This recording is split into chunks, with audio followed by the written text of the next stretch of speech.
দিদির বাড়ি দেখো তিলক কেটে নিয়েছি, দিদিরা মন্দিরে গেলেই তিলক কাটে, আর আজকের আমরাও তিলক কেটে নিলাম দিদির হাতে। তো সবাই আমরা দেখছি কেমন লাগছে। মন্দিরে চলে এসেছি, মন্দিরে ঠাকুর দর্শনের পরের যেটুকু অংশ তোমাদেরকে দেখাচ্ছি, এর বাইরে কিছু দেখার কারণ মন্দিরে ঢোকার আগেই আমরা সব মোবাইল জমা দিয়ে দিয়েছিলাম, ফলে কোনো রকম ভিডিও করা যাবে না। তো বেরিয়ে এসে ফেরার সময় মন্দিরে এত সুন্দর ফুল হয়েছে, ভাবলাম ফুলগুলো একটু ভিডিও করে রাখি। কি সুন্দর লাগছে না দেখতে, কি সুন্দর করে সাজিয়ে রেখেছে। তো সামনে একটা মেলা হচ্ছে, ওইখানটায় যাব, তার আগে এইগুলো দেখে দেখে আমরা যাচ্ছি। কিছু করার নেই, ভগবানকে দেখাতেও পারবো না, যেটা নিয়ম, তার বাইরে তো যেতে পারবো না। তো যাই হোক না কেন, ফুল দেখে মানসিক শান্তি, একটা আলাদাই তৃপ্তি। কি সুন্দর লাগছে, মানে একবারে ভরপুর ফুলে ভর্তি, যেদিকে তাকাচ্ছি সেদিকেই ফুল। তো দেখো কি সুন্দর লাগছে।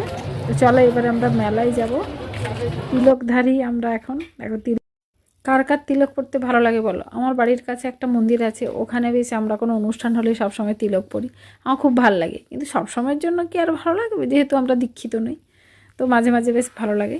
আর আমি ফুল দেখে সত্যি আপ্লুত একদম। আর এই চলে এসেছি মেলাতে, এটা গীতা মেলা হচ্ছে। এখানে সব কিছু নিরামিষ খাওয়ার, বই, মেয়েদের ওই যেসব ঘাগরা টাগরা যেগুলো বিক্রি হয়, পিঠে পুলি, অনেক কিছুই বিক্রি হচ্ছে। তো যেহেতু মেলা দেখে দেখে একদম বোরিং, আর ভালো লাগছে না, তো বাচ্চাগুলো একটু ঘুরছিল ফিরছিল। আর লাইটিংগুলো দেখো কি সুন্দর করেছে গাছের সঙ্গে, আমার খুব ভালো লাগছিল দেখতে। তো বেশ নতুন নতুন এই ব্যাপারগুলো দেখলে বেশ ভালো লাগে, আকর্ষণীয় মনে হয়।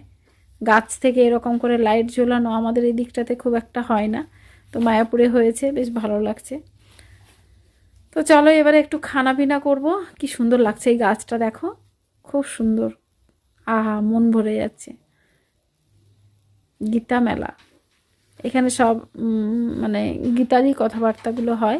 মানে যারা আসে বক্তৃতা দিতে, তারা সব গীতার উপরে করে। আর আমরা এদিকে দেখো পনির রোল খাচ্ছি, আর ছোটো মেয়ে বড় মেয়ে এরা চাউমিন খাচ্ছে।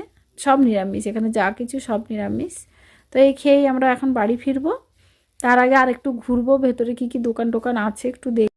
আজ এই পর্যন্ত, সবাই ভালো থেকো, সুস্থ থেকো, টাটা।